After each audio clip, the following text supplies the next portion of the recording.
Começando aqui na TV Canção Nova, Gente de Fé, especial músicos. Hoje eu tenho a alegria de receber um grande irmão, Flávio Vitor Júnior, né? Bem-vindo, irmão. Uma alegria, querido. Deus te abençoe. Amém. Obrigado por me receber aqui. Que bom, bem-vindo à Canção Nova mais uma vez. Sei que você já esteve tantas vezes, né, perto de nós, cantando conosco, mas hoje a gente vai partilhar especialmente sobre a música na nossa vida. Essa é a temporada especial Gente de Fé Músicos.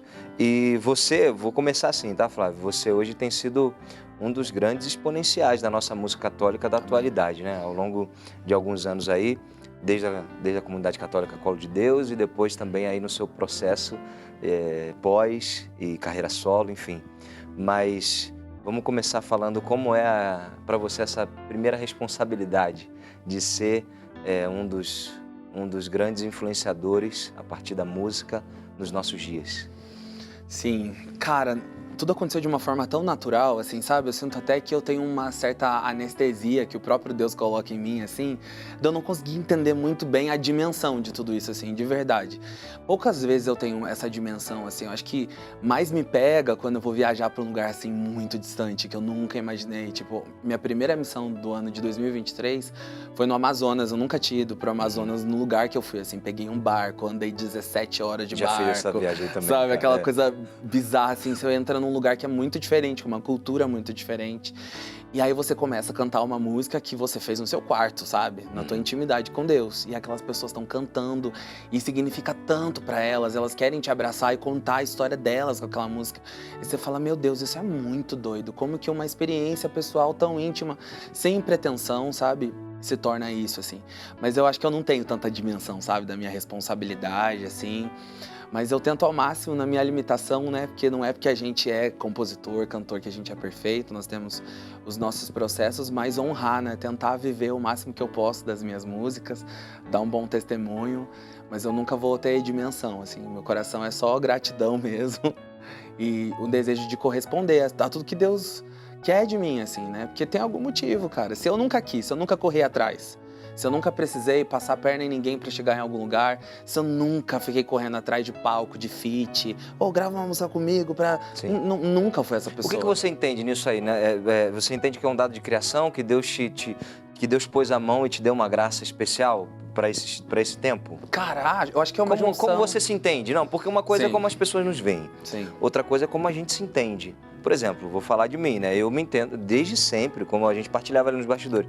Eu nunca quis fazer outra coisa, eu nunca quis ter outra profissão. Desde quando eu tive meu encontro com Deus, eu entendi que Ele me queria assim, consagrado, inteiro para Ele. Sim. Tanto que quando eu tive meu encontro pessoal, perguntaram, o que você quer ser quando crescer? Aí minha resposta, com 13 anos, eu quero fazer algo que seja só ser de Deus, mas eu não quero ser padre. Eu nunca quis ser padre, eu sempre quis casar.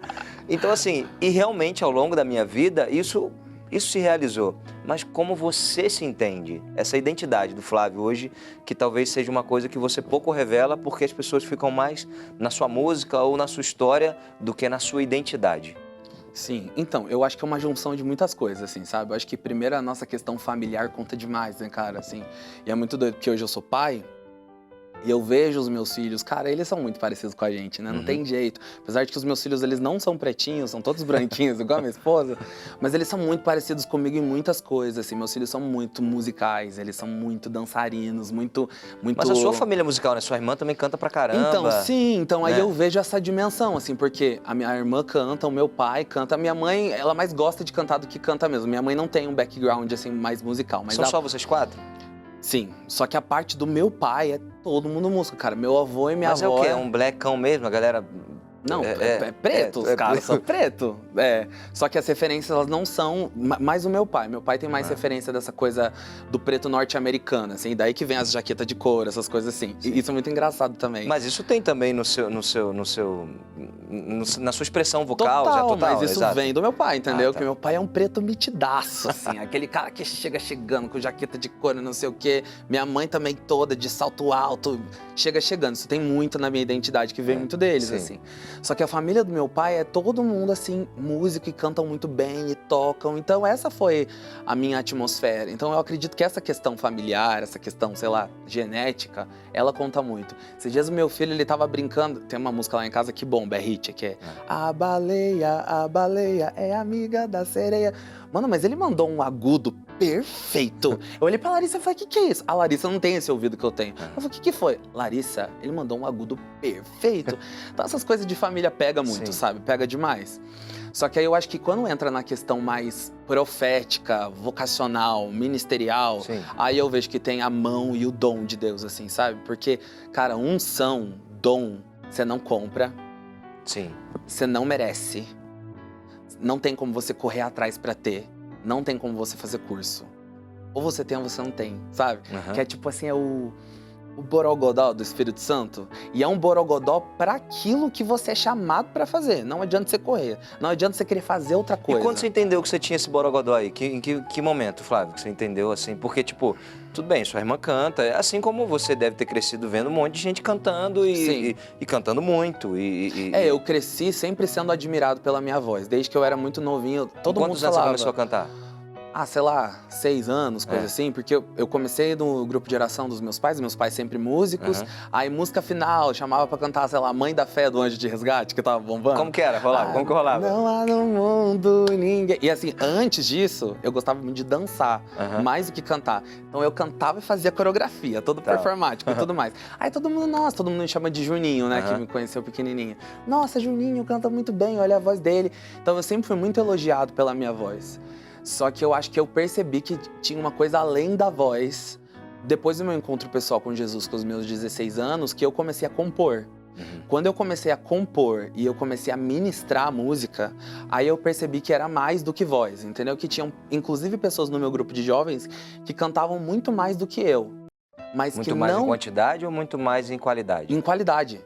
Cantavam muito mais do que eu, eram muito mais carismáticos, mais experimentados na missão do que eu. Aham, Mas eles não moviam o sobrenatural que acontecia quando eu cantava. entendi. As pessoas começaram a me chamar e os comentários das pessoas, eu podia fazer todos os agudos do mundo, todos os melismas, tudo. Mas o comentário em geral das pessoas não era tipo assim, como você canta bem. Isso mudou depois da minha conversão. Uhum. Até os meus 16 anos era o Flavinho canta muito bem. Depois dos meus 16 anos começou, o Flavinho é ungido, né? Ele tem uma coisa, quando ele canta tem um negócio, essa música é diferente. Ali eu percebi que era mais do que música, entendeu? E como que você fez para administrar, Flávio, a parte, por exemplo, você falou, meu pai já era esse cara chegando, minha mãe também de salto. E você também acabou ficando exposto muito rápido, desde os seus 6 anos, começando a cantar. Como é que você foi administrar isso aí entre... Poxa, a vaidade de ser músico, de ser cantor, de se destacar no meio Sim. dos outros. Eu sei que muito novo, você talvez não consiga isso tão rápido, mas ainda é uma luta para você ou isso não? Em relação à vaidade, essa coisa Porque assim. a gente, de repente você se entende um destaque. Como Sim. é que administra isso, entende? Ainda mais a gente que é músico, a gente tem já uma raizinha assim, poxa, eu sempre quero deixar uma pontinha, apesar de eu estar anunciando Nosso Senhor Jesus Cristo, é sempre legal quando rola um elogio pessoal também, querendo Sim. ou não, humanamente a maioria de nós temos isso, né? Sim. Mas como é que você fez para administrar isso, se entendendo Cara, esse eu sinto esse que Deus, destaque aí? Deus cuidou muito de mim, sabe? E me deu estruturas e pessoas que me ajudaram muito a ter o meu pé no chão das coisas, assim. Primeiramente o meu pai e a minha mãe, assim. Apesar deles sempre verem que todo mundo tava me elogiando, eles sempre falam... Eu não era muito elogiado dentro de casa, sabe? Tipo, dentro de casa eu não era tratado diferente porque eu era muito tratado... Porque eu era uma celebridadezinha no grupo de oração. Porque no grupo de oração, desde criança, eu sempre fui a celebridade, sabe? Tipo assim, aquele menininho prodígio. Nossa, ele canta muito pra idade dele. Ele é muito carismático pra idade Sim. dele. Ele dança muito. Eu sempre fui o... Faz demais pra idade dele. Sempre foi assim. Eu sempre fazia alguma coisa que não se esperava naquela idade, sabe? Pra você ter noção, a primeira vez que eu cantei um salmo na minha paróquia, eu não tinha altura pro ambão ainda. Eles colocaram um monte de tijolo embaixo, assim. Uhum. Eu subi pra cantar o salmo. As pessoas Tu depois... lembra do salmo? Lembro. Ah, canta. Agora imagina isso aqui em tons mais Sim, altos, sim, porque sim, minha porque voz era eu- agudinha. Mas era... Vou agora levantar-me, volto à casa do meu pai. Vou agora levantar-me, volto à casa do meu pai. Nossa. Era o refrão. Aham.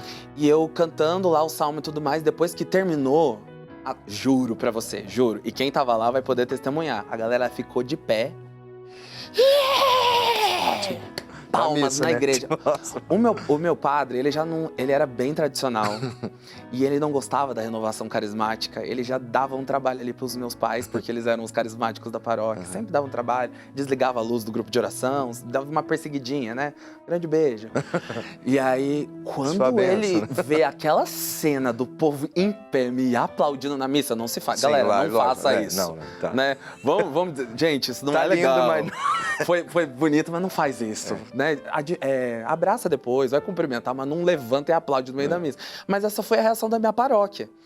Então eu sempre fui a celebridade fora, mas dentro de casa, eu sou o Juninho. Uhum. Ninguém vai ficar te bajulando porque todo mundo te adora, não. Então, dentro de casa, os meus pais sempre cuidaram muito. Uma coisa que os meus pais também não faziam era, eles não me davam o microfone aleatoriamente. Eles sempre falavam assim pra mim, não, isso aqui que a gente tá fazendo é sério, isso aqui não é programa de talento, isso aqui não é Raul Gil. Então, você vai pegar o microfone quando você for ministrar, quando for algo sério pra você. Porque tinham outras crianças ali que os pais gostavam de colocar no microfone para exibir o talento dos filhos. Os meus pais não deixavam isso acontecer. Então, acho que isso me ajudou muito. E aí, mais velho, quando eu entro na comunidade Colo de Deus, eu entrei ali com os meus 18, 19 anos, como comunidade de vida. Como eu, entrei com 19. também Eles na fizeram Canção questão de me formar bem bonitinho na humildade.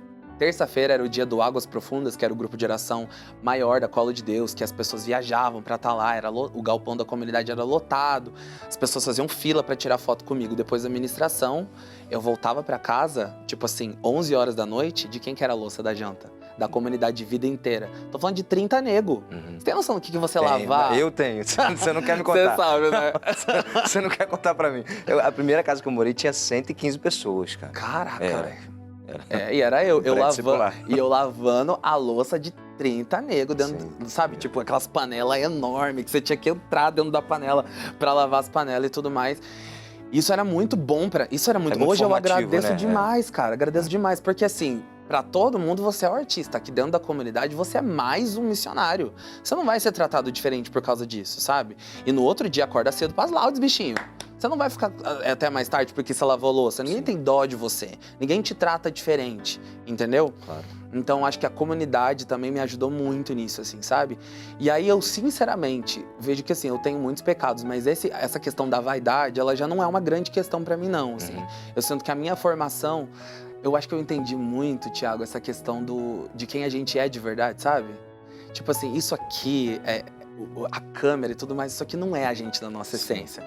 Isso aqui é parte de quem nós somos, é uma faceta de quem nós somos. Mas quem a gente é de verdade tá além disso aqui, né, mano? Com certeza. Tá além disso aqui. E aí, quando uma pessoa me elogia e fala, Flavinho, eu te amo, dentro de mim eu falo, muito obrigado, mas do outro lado eu falo, você não me ama. Você não me ama, mano. Você ama aquilo que você enxerga em mim. Você ama aquilo que eu deixo você ver de mim. Mas quem me ama de verdade é minha mãe e meu pai que aguentaram a minha adolescência rebelde. Quem me ama de verdade é minha esposa, que às vezes eu sou grosso com ela e ela me ama mesmo assim. Quem me ama são os meus filhos que me conhecem quando eu não tô montado, quando eu não tô bonito, quando eu tô desafinado, quando eu tô rouco. Esses me amam de verdade. Agora você me ama porque eu te dou uma música que você gosta. Porque eu te dou uma palavra que te conforta. Então você não me ama. Você ama o meu ministério. Mas quem me ama é quem me conhece. Então eu não fico deslumbrado. Ai, Flavinho! Me lembro de quando eu era solteiro. Casa comigo! Você não quer casar comigo, bebê? Você não me aguenta uma semana. Porque eu não sou isso aqui. E aí eu acho que essa dimensão que eu tenho de que eu não sou o que eu deixo as pessoas verem de mim, faz com que não sobe na minha cabeça. Porque eu sei que aquilo não é real. Sabe? Porque quando termina o show, apago as luzes e todo mundo Quer dizer, não deixa de ser real, mas não é o todo, né? Não Aquela é é o só uma todo. parte, Sim. exato, né? Então, assim, não é direcionado à minha pessoa. Sim. É direcionado ao meu ministério. claro, não, eu até digo isso de ser real, porque senão pode parecer que naquele momento você estava encenando, ou você estava, né? Não, de forma alguma. Não é isso, Mas né? é porque Até para que fique claro, né? eu não peço a margarina pra minha esposa em casa cantando, me passa a margarina em nome de Jesus. Não, a minha vida ela é muito real, Claro, sim. muito real. E eu acho que o amor de verdade, em essência, ele se manifesta na vida real. Ali no palco e tudo mais, a gente tá mostrando uma parte de quem a gente é. Não é uma encenação, mas é uma parte Flávio, de quem a gente é. a gente vai entrar na parte de composição, mas antes disso eu gostei muito de um dia que me veio essa pergunta e eu quero fazer para você. O que a música te deu? Você reconhece, não, isso aqui é um presente da música, desse dom que Deus me deu. E depois que você me responda, o que a música te roubou? Caraca. O que a Porque música ela me tira da deu. gente também algumas coisas, como a privacidade, como estou só te ajudando, tá? Tá, Vou te obrigado. iluminar, vou te ajudar. Porque assim, não, ela me deu pessoas, ela me deu fama, ela me deu... O que ela te deu? Ela me deu minha condição financeira, tá? Sim. Tô te ajudando, hein? Tá. E o que ela te roubou? Vai, agora... Tá. Cara, eu acho que ela me deu, entre todas essas coisas que você falou, que realmente muda a nossa vida, a nossa estrutura de vida, os nossos privilégios, os nossos acessos, né? Pô, tô conhecendo você, mano. Eu assistia de verdade, Sim, eu sim. assistia você na Canção Nova quando eu morava em Curitiba. Agora eu tô aqui falando com você, Legal. sabe? Tem uma galera que a gente conhece, é muito legal. Os acessos, a gente conhecer lugares, né? A gente viaja, a gente conhece lugares, a gente conhece a culinária de vários lugares, a gente conhece vários sotaques. Tem gente que nunca saiu da própria cidade, do próprio estado. Isso é um privilégio, eu sou grato a Isso isso. a música assim. te deu. A música me deu. Eu acho que o que a música me roubou... Caraca, que a música me roubou, me tirou... Eu acho que assim, a gente... Eu vou saber te responder. A gente cresce, cara, na frente das câmeras. A gente cresce na frente da televisão, do Instagram e tudo mais. E todo mundo cresce. Todo mundo erra, todo mundo acerta. Só que quando a gente erra, o nosso erro se torna muito maior. Entendeu? Eu já fiz stories, por exemplo, no Instagram, falando sobre assuntos que hoje eu falaria diferente. E que de alguma forma eu ofendi pessoas. De alguma forma eu feri pessoas. E beleza, eu feri, eu vou lá na pessoa e eu peço perdão. Só que aí um público viu. E aí eu, de alguma forma, acabo induzindo várias pessoas a um erro que eu já mudei. E eu posso até fazer outros stories dizendo assim, gente, agora eu penso diferente. Mas não necessariamente a pessoa que tá vendo aquela retratação viu aquele primeiro story. Então eu acho que essa visibilidade que a música me trouxe fez com que todos os meus erros e os meus acertos também se tornassem muito grandes, entendeu? E também quando eu acerto, as pessoas acham uau. Mas quando eu erro, as pessoas acham uau, uau, uau, porque os erros, eles ressoam. Então você pode dizer muito que a música mais. te tirou essa possibilidade de errar? Porque De uma humanidade... ela te expõe, né? De uma humanidade um pouco mais leve, sabe? Certo. Só que de alguma forma hoje, né, que eu tenho os meus quase 30 anos, eu já tenho mais de 10 anos de carreira, eu já consigo entender qual é o posicionamento que eu tenho que ter hoje. Hoje eu tenho mais maturidade. Exato. Eu tenho mais maturidade para lidar com isso aqui, com as câmeras, com tudo, com um show, sabe? Eu entendo que aquilo que eu falo para um show de 10 mil pessoas, televisionada, é diferente do que eu falo num grupo de oração, que eu falo numa célula na minha casa, sabe? Então eu acho que... Só que tudo isso faz parte da nossa história, né? E eu sou muito grato por quem teve paciência comigo nesse tempo todo, porque eu errei demais, assim, tentando acertar, sabe? E você, quando você ouve, então, algumas composições mais antigas suas, ou as primeiras, você considera também um pouco disso? Vamos dizer, eu estava imaturo ali, surgiu isso, mas hoje é outra coisa, hoje eu canto de outra coisa. O que é, então, que você consegue reconhecer assim? Não, poxa, aqui ainda estava imaturo, mas eu cantei isso e tá gravado, então foi. Sim. Eu só não vou falar quais são as músicas, porque eu acho que a pessoa que gosta da música ela vai ficar muito chateada. Então não vou mas falar. esse é você atual, vamos dizer. Isso é pra você. Eu acho que pra pessoa vai continuar sendo o que é, eu acho, Flávio. Então... Não, mas assim, o que eu percebo de diferente nas composições, eu acho que tem uma parada de um emocionalismo, um pouco assim, que hoje em dia já não é tanto assim, sabe? Hoje eu sou mais instalado na vida real e menos naquele emocionalismo, no sentido de tudo, ai, Jesus, me pega, me abraça, me ama, me beija, sabe? Aquela coisa muito romântica, sabe? Hoje em dia eu já não me identifico com essa persona muito emocionalista na presença de Deus, sabe? Eu acho que a gente precisa de um pouco de equilíbrio, de temperança nesse sentido. E eu acho que até nocivo, assim, algumas músicas nesse sentido, porque, por exemplo, uma pessoa que lida com depressão, com uma melancolia muito pesada, quando ela escuta essas músicas, isso pode acabar fazendo com que ela alimente ainda mais a melancolia dela, sabe? Eu acho que a melancolia, na nossa igreja, ela tem o seu papel. A gente escuta um belíssimo esposo da vida, por exemplo, um clássico, tem a sua melancolia, mas sabe, tipo, tem... Eu beijo a tua paixão, mas eu beijo as tuas vestes que esconderam as minhas misérias. Então, tipo assim, tem a cruz, tem a ressurreição. E no início da minha caminhada, eu acho que eu entrava muito dentro de uma melancolia exacerbada, assim. Sim. E o que rola também é que eu já compus algumas músicas e gravei com erros teológicos. Sim, sabe? E é muito doido, porque eu sempre fui acompanhado por padres e tudo mais, e eles não perceberam na época.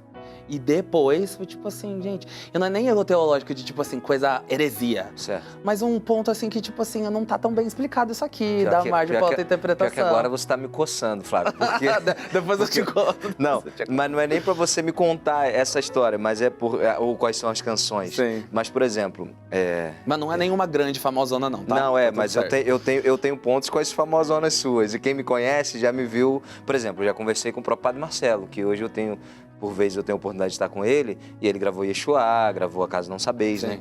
E, por exemplo, eu morei na Terra Santa, morei lá em Israel, e o que eu fui entendendo da fé foi amadurecendo muito aquilo que a gente teve acesso aqui também, seja na catequese, na própria formação da comunidade, enfim. Sim. Então, eu entendi quando eu cheguei na Terra Santa que a maior razão de Jesus ter existido, e ele veio à Terra para ser Salvador. Sim. E quando você cantou Yeshua, E eu me atrevo a te chamar de e meu eu amor. me atrevo a te chamar de meu amor, eu confesso para você que eu sempre travei nessa parte. E eu sempre soube que eu ia ter a oportunidade de falar isso. Eu acho maravilhoso, porque Sim. é muito verdade.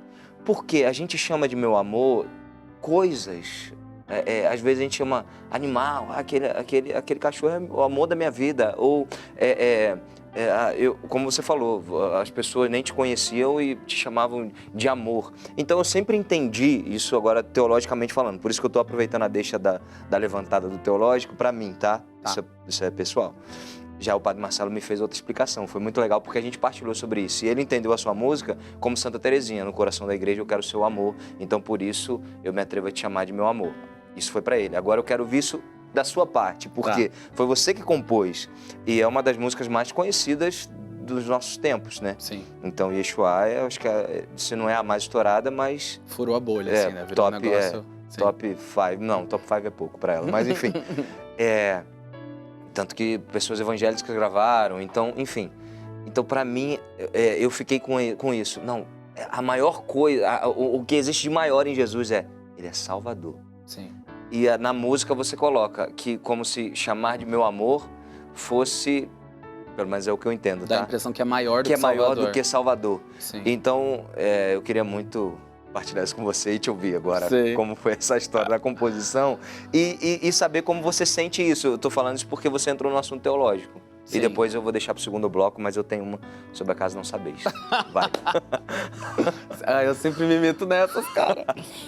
Então, o que é complicado da música é que a gente não tem a oportunidade de fazer um disclaimer, né? Tipo assim, escute essa música, mas entenda o contexto. Exato. E Sim. Por isso que eu sabia que a gente ia ter essa oportunidade.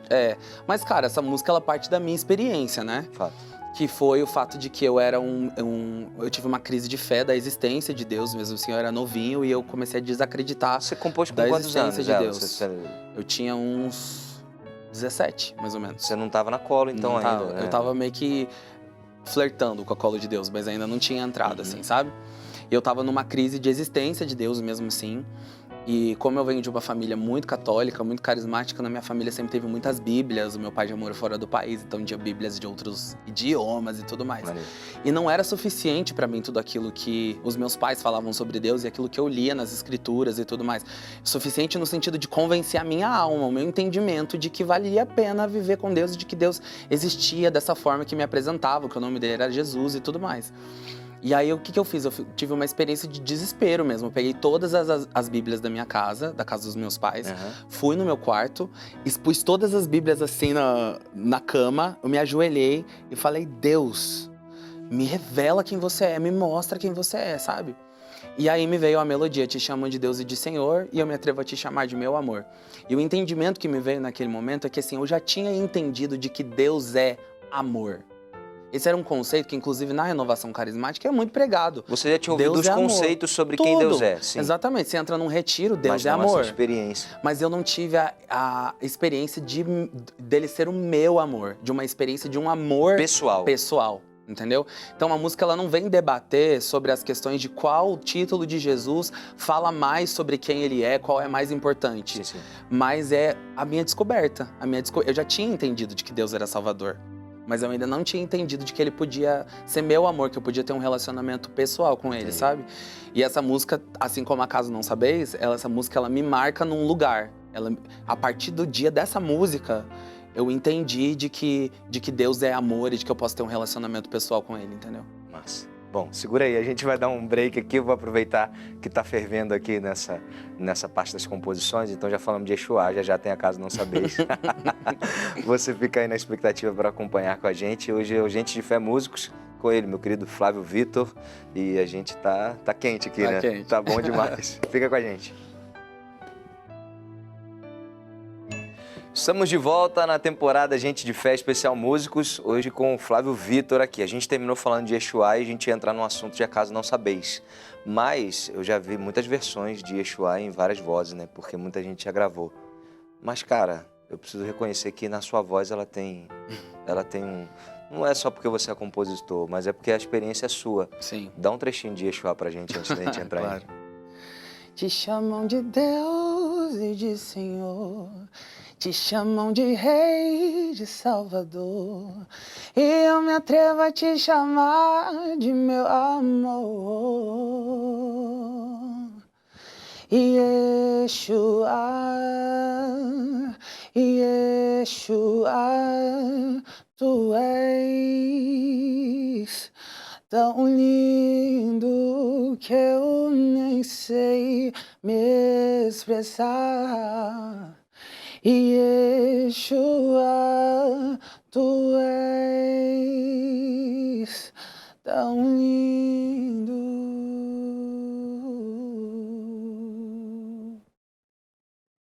Bonito, bonito, muito bom. Acho que o que as pessoas disseram desde sempre sobre a sua voz é real, viu? Você tem um dom.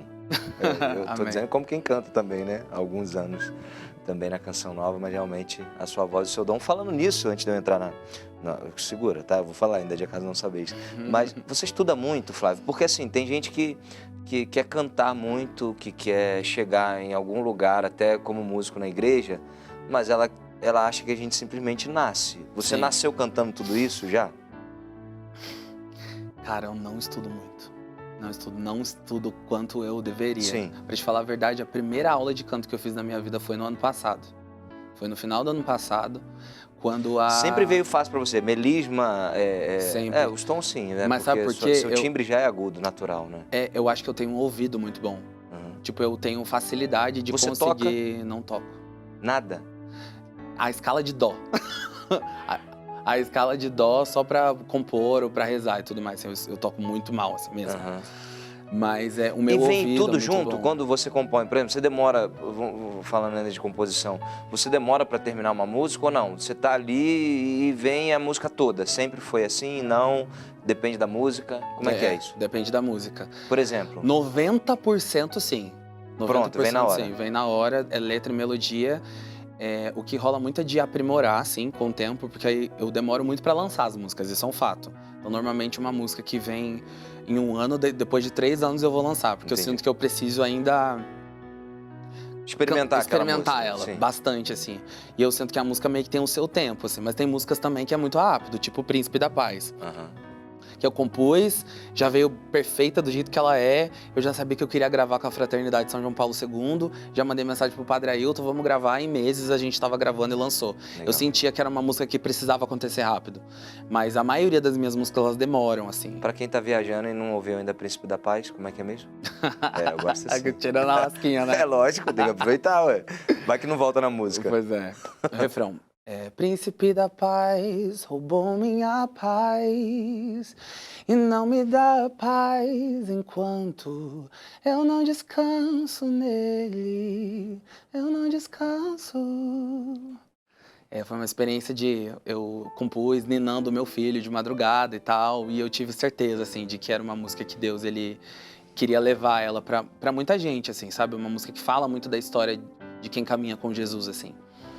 E aí, assim, mas tem uma música, por exemplo, chamada Jesus, Meu Esposo, não sei se você já ouviu. Sei já. Mas é uma música que eu tive uma experiência, que foi uma experiência até mística, assim, de uma visão que eu tive, eu, Jesus e tal, durante a Santa Missa, no interior de São Paulo. E aí me veio a letra toda, é digno que a esposa se cubra com as... Mas veio só letra, eu peguei o meu celular, bloco de notas, digitei, achei que era uma poesia, uma coisa que eu ia depois colocar lá no meu diário espiritual e ia ficar lá, Uhum. sabe? E aí depois eu ministrando com um irmão de comunidade, o Erison, um grande querido. Ele tava tocando uma melodia nova e tudo mais. Eu me lembrei da música, eu falei, mano, aquela música é agora. Eu peguei o bloco de notas e comecei a cantar e encaixou perfeitamente com a melodia que ele tava cantando. Isso assim, meses depois. Então, de vez em quando eu tenho essas experiências, assim, sabe? Recentemente, eu acho que composição é como se fosse um músculo, assim. Quanto mais você pratica, mais você vai ficando forte. E você vai conseguindo explorar mais do seu dom, sabe? Eu tinha uma crença limitante no início do meu ministério de que música inspirada é só a música que vem pronta. Entendi. Sabe? Hoje em dia eu já entendo que não. Uhum. Existe a música que você faz baseado na palavra, nas escrituras. Enfim, existem várias formas de você compor. Mas 95% assim, das minhas músicas são assim, um flow, assim, vem. E eu sei quando é uma música que é pra mim e quando é uma música que eu tenho que passar pra frente. Mas vamos falar agora de estilo, porque você também deu uma variada numa fase, né? Assim, eu cheguei a te ouvir numa fase, era bem diferente o seu som, né? Foi bem... Sim, eu tive várias fases. Mas a gente teve aí essa ascensão da Colo, onde apareceu muito e seu ministério despontou pra caramba. Sim. E vocês gravaram, você lembra quantos álbuns? 11 álbuns. Puxa vida, quem grava 11 álbuns? Eu fiz essa contagem recentemente, por Não, isso que eu sei. loucura. Só nos tempos atuais, né? Porque se a gente for pensar antigamente no tempo do CD, né? Ainda como era difícil, Não, mas né? foi um atrás do outro, foi loucura. Então vocês gravaram 11 álbuns. E nessa caminhada aí, vocês sempre entenderam que a vibe de vocês, porque acabou que vocês meio que inauguraram esse tempo do worship aqui no Brasil, né? Acho que foi vindo... Eu comparo um pouco com o sertanejo universitário, quando começou, né, e assaltou todo mundo. Por exemplo, eu sempre gostei de pagode, sou carioca, né, e tal. Mas quando veio o sertanejo universitário, acabou, o pagode caiu muito, e o que virou a Agora sensação... tem o pagonejo, né? Agora tem o pagonejo. Mas então o worship foi assim, né? E vocês fizeram parte então desse início aí. Quando você compunha, já era assim ou não? Ah, poxa, não, entendi que esse estilo aqui é isso que eu sinto e eu vou por isso. Teve alguma coisa calculada? Não, foi super natural. Não, pra mim não, assim, eu acho que na Colo de Deus as experiências acabavam se fundindo muito, assim. Uhum. Fundador da comunidade, já escutava muito de worship, principalmente worship gringo, assim, mais do lado protestante. Eu já não escutava tanto, mas eu escutava algumas outras bandas de adoração que me inspiravam também. Aí juntou muitas duas coisas, assim, sabe? Porque eu acho que o worship que eu faço, ele é diferente desse worship mainstream, assim, principalmente do meio evangélico, assim, que essas músicas mais simples e pegadas e que vai, que volta, que vai, que volta, que vai, que volta, sabe? Eu sinto que tem umas nuances um pouco diferentes, umas personalidades um pouco diferentes, que aí eu acho que vem das minhas outras referências, assim, Entendi. sabe? E você pega muito de referência, assim, quando tá compondo não, eu quero um som nessa pegada aqui, deu de referência pro arranjador, alguma coisa assim, isso rola também ou não? Rolou um pouco agora no meu último projeto, no último DVD, que foi a primeira vez também que eu sentei com um produtor musical, que foi o André Cavalcante. Meu produtor, tá? Desde 2016, que legal. História. Então, você foi lá, você conhece o estúdio dele, então. Claro. Eu fui lá no estúdio dele, lá no Rio, né? Isso. A gente sentou Fui agora, lancei 3 dias. músicas recentes, o André não me respondia nunca, só consegui resolver indo na casa lá no estúdio O André dele. é essa pessoa, ele não responde ninguém. Então estamos bem entendidos, mas também ao mesmo tempo inevitável. Cara, ele é dizer incrível, ele é incrível. E foi muito legal que esses 3 dias que eu tive com ele no estúdio, a gente estudou muita referência, assim, ele me escutou muito e tudo mais. E eu acho que ele soube encaixar muito as coisas, assim, sabe? Trazer muito do... Cara, eu não vi ele errar no som, assim, pouca coisa. E além disso, ele tem a identidade dele, né? Que ele tem essa coisa meio atmosférica, ele faz as músicas fazendo... Né? Isso é muito ele, assim, isso é muito legal. Massa. Vamos voltar para casa não saber, que eu fiquei devendo sair desde a volta do segundo bloco, mas a experiência de Acaso Não Sabeis, eu sempre travo também numa parte. Eu falei de Yeshua e eu travo na segunda parte. Só quem já foi órfão. Justamente. Você deve ter ouvido isso de muita gente, né? Muito. Muito. Eu sei que eu não sou o único, mas ajuda a gente nesse caminho também com a canção, porque eu sou muito de cantar aquilo que eu experimento mesmo. Aquilo que eu vou expressar ou eu vou cantar tem que ser a minha verdade. Confesso que eu já fui em muitos lugares que pediram para eu cantar tanto Yeshua como Acaso Não Sabeis, e ficou, eu fui mesmo com... E você bateu o pé falando, não vou cantar. Não, eu cantei.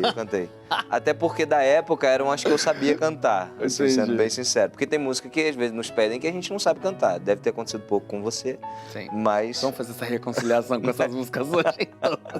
Mas eu tô curtindo pra caramba isso aqui. E assim, aí eu tinha ouvido a história de... Bom, enfim, é melhor que você conte do que aquilo que eu ouvi, porque eu já fico com... Tá, perfeito. Até porque a gente tem pouco tempo. Eu queria mais tempo, a gente faz isso nos bastidores. Mas Sim. aqui a gente... Então, vem da minha experiência também, né, cara? Tipo, eu sou de família católica. Quando eu me converto, o meu grupo de jovens não corresponde às minhas expectativas, no sentido de... Tipo assim, eu queria ir pra vigília, a galera queria ir comer pizza, sabe? Aquela coisa, tipo assim, eu queria muito Deus e a galera não me acompanhou. E não que eles não queriam a Deus também, mas eu queria num nível meio bizarro, que eu acho que é muito de quem tem esse chamado vida consagrada. Você quer mais, você quer dar mais, você quer dar mais que todo mundo, você quer experimentar mais. E eu não Você tem mais sede, é isso? É isso, eu acho que é uma sede, e é uma sede que o próprio Deus coloca Sim, dentro de exatamente. você, né? Eu gosto muito de uma frase de Santa Teresinha, que diz assim, que quanto mais Ele quer nos dar, mais Ele nos faz desejar. Então Deus colocou uma sede no meu coração que o que eu vivia na minha experiência paroquial, eu não experimentava, assim, sabe? Então eu fui pra internet, e na internet eu comecei a ouvir muitas músicas de adoração, e na maioria músicas protestantes, que tinham aquelas experiências de adoração bem efusivas que na época eu não sabia, e existe. Mas na época eu não sabia que na igreja católica tinha, sabe? Eu encontrei muito disso na Colo de Deus depois, mas eu não conhecia nada. Então eu entrava dentro do meu quarto, mano, colocava aqueles louvorzão lá e eu ficava assim, tirado no meu quarto e eu quero explodir de adoração e eu quero Deus, eu quero Deus.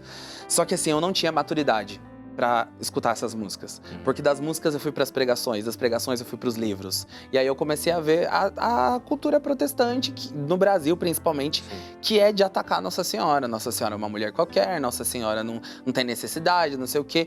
E eu me tornei no meu grupo de jovens um militantezinho contra Maria, juro. Eu comecei, tipo assim, falar, gente... Rolava. Eu comecei a ter um protagonismo militante dentro do meu grupo, dizendo assim, gente, para de... E o nome do meu grupo era Grupo de Jovens Maria, Mãe da Misericórdia. Aí fica difícil, hein? Nossa, eu lutava contra tudo que era mariano, porque eu falava que Maria estava tirando a nossa oportunidade de adorar, de se entregar mais a Deus, que é uma mentalidade muito protestante, né? E aí fui, cara. Só que aí eu tive a minha experiência... Mas você não chegou a virar evangélico? Não cheguei a virar. Você só ficou com a mentalidade... protestante. Eu não conseguia me imaginar na realidade. Mas você nunca quis isso, só foi algo que você consumiu e aquilo também... Não, já quis e sim. Ah, já quis. Já quis. Eu acho que me faltou um pouco de coragem também, porque eu ia ter que ter um embate com a minha família. Falar, não, vamos ficar por aqui? Vamos tentar resolver por aqui? Sempre foi assim. Mas aí com o tempo a gente vai amadurecendo, estudando e vendo que realmente... que a Igreja Católica ela é muito maior, inclusive, do que essa minha sede por música, sabe? Se a minha sede por um estilo de música específico não for sanada na Igreja Católica, isso não é motivo suficiente pra largar minha fé. Só que isso, com 16 anos, você não tem tanta maturidade, sabe? Não, aí, não tem nenhuma, né? Nenhuma, mano. O que você sabe? Só que é isso que eu tô te falando, é 16 anos com o microfone na mão. Exato. É 16 anos ministrando, é 16 anos sendo muito admirado. Se você é só um menino de 16 anos, você é certo e tá tudo certo. Só que pra mim nunca foi assim. Sempre foi tipo, meu Deus, o Flávio está virando protestante dentro da Igreja Católica. E eu só tava vendo minhas crises de fé que todo recém-convertido tem. Entendeu? Aí eu tive a minha experiência, acho que nem dá tempo de eu explicar tudo isso, mas eu tive a minha experiência com Nossa Senhora, eu entendi de que Nossa Senhora era tudo aquilo que diziam e muito mais, eu comecei a ter as minhas experiências com ela. E quando eu falo de Só Quem Já Foi Órfão, eu falo sobre essa descoberta de uma pessoa que era, visualiza isso, tá? Você tem mãe, só que você nunca teve uma relação muito próxima com a sua mãe, você nunca aceitou ela como mãe. Então, de alguma forma, é como se você estivesse enterrando a sua mãe, ela estando viva. É como se você estivesse negando a maternidade de uma mãe que estava disponível para você. Porque tem os filhos que são filhos de pais órfãos de pais vivos. Sim. E existe o oposto também. Sim. O filho que, de alguma forma, enterra o seu pai. E era isso que eu estava fazendo com Nossa Senhora, entendeu? E aí a experiência, a expressão, só quem já foi órfão, eu sempre dou esse exemplo. Imagina que a sua vida toda você só teve grana para comer pão com ovo. Pão com ovo, pão com ovo, pão com ovo, pão com ovo, pão com ovo. Aí um dia você consegue uma grana para comer numa grande rede de hambúrgueres maravilhosa. E você vai lá, aquele hambúrguer suculento, aquela coisa com saladas e molhos, aquela coisa maravilhosa. E você vai com um amigo que sempre comeu aquele hambúrguer. E a tua experiência é sempre de comer pão com ovo. E aquele teu amigo começa a reclamar, começa a falar, nossa, esse hambúrguer tá muito ruim hoje. Aí Só você que olha pra pro teu você amigo... é o manjar dos deuses. Exatamente. Aí Exato. você olha pro teu amigo e fala, amigo, só quem só comeu pão com ovo a vida inteira sabe o valor desse hambúrguer aqui. Não é uma questão de comparação, é uma questão que na tua experiência você sabe o que é não ter. Você sabe o que é se sentir órfão, sabe? Sim. Só que isso não significa que quem é órfão ou quem não é órfão tem experiência com a mãe ou não. É uma força de expressão. E nem toda força de expressão, ela abrange a totalidade do Sim, que sim. significa, entende? Então eu acho que é uma música também que precisava de um disclaimer, entendeu? O artista queria dizer isso. E quem ouve de cara pode acabar interpretando. O ponto pra mim mais importante é o só quem. Era só mudar o só quem, porque assim, na verdade, também quem... Vamos fazer a comparação do sanduíche, mas podem ter pessoas que comem aquele sanduíche e elas continuam ainda maravilhadas com o sabor que elas Sim. comem todo dia. Então, para mim, assim, querendo ou não, você quando vai amadurecendo na fé e também faz essa ascese da vida dos santos também, fala, não, poxa, os santos sempre reconheceram, né? Muitos deles ali, desde criança, por exemplo, Padre Pio, se a gente for pegar, né? Claro, tô pegando um santo realmente Sim. dos maiores. Para mim, eu considero o grande santo, assim, tendo a oportunidade de ter ido visitar ali o corpo dele em São Giovanni Rotondo, enfim. Mas ele tinha essa experiência de ver Nossa Senhora desde muito cedo, desde criança, ele viu o Anjo da Guarda, enfim.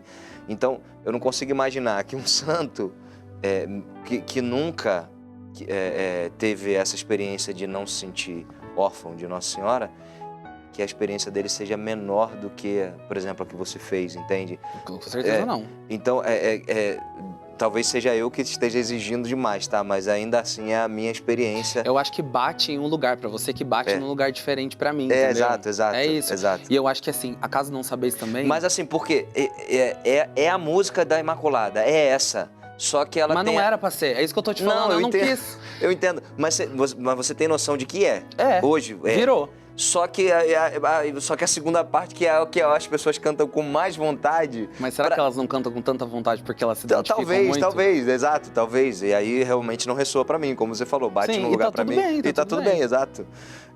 Mas assim, porque eu queria também cantar assim, sabe? E isso, ela é Aí imaculada. você muda, faz assim, eu nunca fui órfão, e eu sei o valor, tá tudo certo, tá liberado, galera, canta como quiser. É que nem, por exemplo, quando a gente pega a música Noites Traiçoeiras, né? Tem a segunda parte que fala, seja qual for o seu problema, fale com Deus, após a dor vem a alegria, pois Deus é amor e não te deixará sofrer. Só que não é verdade isso. Deus é amor e a gente vai sofrer. Então, assim, eu sempre acabo, aí é um problema talvez meu, né? Assim, meu Tomé mais do que Tiago, não sei. Assim. Mas eu sempre, quando eu esbarro assim, cara, aqui travei, não é. Porque Deus é amor e a gente vai sofrer, a gente vai perder alguém, a gente vai ficar triste, a gente vai ficar doente, a gente vai sofrer. E o sofrimento também, ele porta uma graça que ela é, talvez, a maior formadora da nossa humanidade e da nossa espiritualidade. O que você colheu de fruto no sofrimento que talvez você não tivesse crescido se você não tivesse sofrido? Sim. O que você conta pra mim agora a partir do sofrimento, Flávio Vitor? Muita coisa, cara, muita coisa. Principalmente aquilo que a gente conhece sobre a gente mesmo, sobre as pessoas ao nosso redor, sobre quem ama a gente de verdade, sobre o que é real, sobre o que é virtual, sabe? E até sobre Deus mesmo, assim. Eu acho que a gente só consegue entender, por exemplo, o que significa misericórdia de verdade quando a gente se vê necessitado de misericórdia. Enquanto a gente se sente muito merecedor do amor de Deus, a gente não tem espaço para a misericórdia agir. A misericórdia age na nossa miséria, né? Então acho que o sofrimento mesmo do pecado, o sofrimento do erro, o sofrimento do cara não deveria ter feito. Aí você tem uma experiência da graça sobre você, falando assim, uau, realmente existe graça disponível para mim, realmente existe perdão disponível para mim, sabe? Quando as coisas deixam de ser teoria e elas se tornam verdade em você, né? Qual foi a música que você compôs que você considera que você estava sofrendo muito ou que você sofreu mais? Tem? Cara, isso aqui eu estava sofrendo e eu não tinha outra coisa para expressar. Eu cantei isso aqui. Sim, as mais sofridas, elas nunca vão ser gravadas. Mas das que são mais conhecidas, acho que Romanos 5. O sofrimento produz paciência. Não quero contado. Eu não sou poeta, né? Sou cantor. É, exatamente. Canta. Gente, é músico, tu vem contar poesia aqui na minha frente. Mas sabe quando você tá no churrasco e todo mundo fala, dá uma palhinha pra gente, então fica assim. Mas o sofrimento produz paciência, que prova a fidelidade e gera esperança. E a esperança não engana, não engana. Daí tem uma outra parte que eu vou dançar sobre toda dor, o Senhor deu e o Senhor tomou. E sobre todas as coisas, bendito seja o nome do Senhor. Que foi um momento que eu tava numa grande crise, assim, na Eu minha acho que você vida. ministra sobre João um pouco, acho que quando você fala... Sobre isso? É sobre isso. A música é bem bíblica, né? Ela fala tanto sobre essa questão de Romanos 5 mesmo, quanto sobre a realidade de você dançar sobre toda a dor, sobre você estar passando por um momento muito difícil, assim. Que o Senhor deu e tirou, né? Enfim. Isso. Eu já tive muitas experiências, assim, de várias coisas na minha vida que eu imaginava que iam ser pra sempre. Não foram. Por exemplo? Por exemplo, ser consagrado de uma comunidade de vida. Você achou que ia ser pra sempre? Pra sempre. Eu nunca tive um plano Mas eu sei que é sobre músicos, sobre música, mas é sobre músicos, né? Então, como o Flávio Vitor tá aqui... Ô Flávio, quando você entendeu que só a paróquia não te cabia mais e que tinha um apelo maior a partir da sede que Deus tinha te dado, você entrou na colo de Deus, depois você saiu. O que mudou? No sentido assim, mudou a sede? Mudou o chamado? Mudou a voz de Deus? O que aconteceu? O que mudou pra eu tomar essa decisão de voltar pra realidade paroquial? Porque a princípio, como você falou, eu sempre achei que eu ia ser consagrado a vida inteira. Isso não aconteceu. Sim. Quer dizer, o consagrado a Deus você não pertence mais a uma comunidade. Sim. Então, o que aconteceu? Fora as tretas, os problemas humanos ou estruturais, enfim. Mas dentro, eu tô falando agora mais espiritualmente falando do que só a nível de acontecimento. Porque acontecimento a gente vai ver ou vai ouvir nas fofocas ou em outras coisas, em outras rodas. Mas aqui... Só pesquisar direitinho. Pronto, aqui a gente vai para outro caminho. Sim, perfeito. Cara, eu acho que a questão humana ela é muito forte, assim, sabe? A questão humana no sentido de maturidade mesmo, assim. Eu era muito novo. Então você considera que você foi para a comunidade porque você era muito novo? Não? Porque tinha uma sede ou foi? Cara, Deus ele é imenso, ele é complexo, ele não é uma coisa que você consegue, sabe, até hoje eu troquei de psicóloga faz pouco tempo, eu tô tipo assim, há meses contando a minha história. E toda vez que eu conto ela fica com aquela cara assim, meu Deus. Porque a minha história ela é muito cheia de muita coisa, sabe? Tipo, não dá pra resumir. Por que eu tô falando isso? Porque eu não consigo sondar de verdade o coração de Deus no meu coração e entender. Mas eu acredito que foi uma junção de muitas coisas. Eu acredito que Deus ele me tirou mesmo do mundo para me proteger dentro de uma comunidade de vida, para me curar de muitas coisas, para me formar, para me dar todo o know-how que eu tenho do meu ministério. Eu devo muito à minha experiência de comunidade, sabe? Eu fui muito feliz, sou muito grato de verdade. E todo mundo que tem que saber disso sabe, sabe? Teve a oportunidade de escutar isso da minha boca.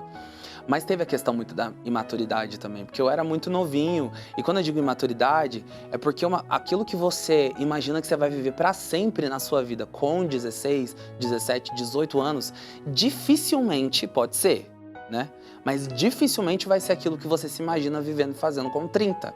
Então, por exemplo, eu imaginava, você tem noção da minha imaturidade, eu amava essa comunidade de vida na estrutura que a Colo de Deus tinha na época, que era de todo mundo morar junto. Homens e mulheres moravam juntos, casais e solteiros moravam juntos na mesma casa. E eu amava. Eu acordava de manhã e eu sentia, meu Deus, a minha vida é um retiro.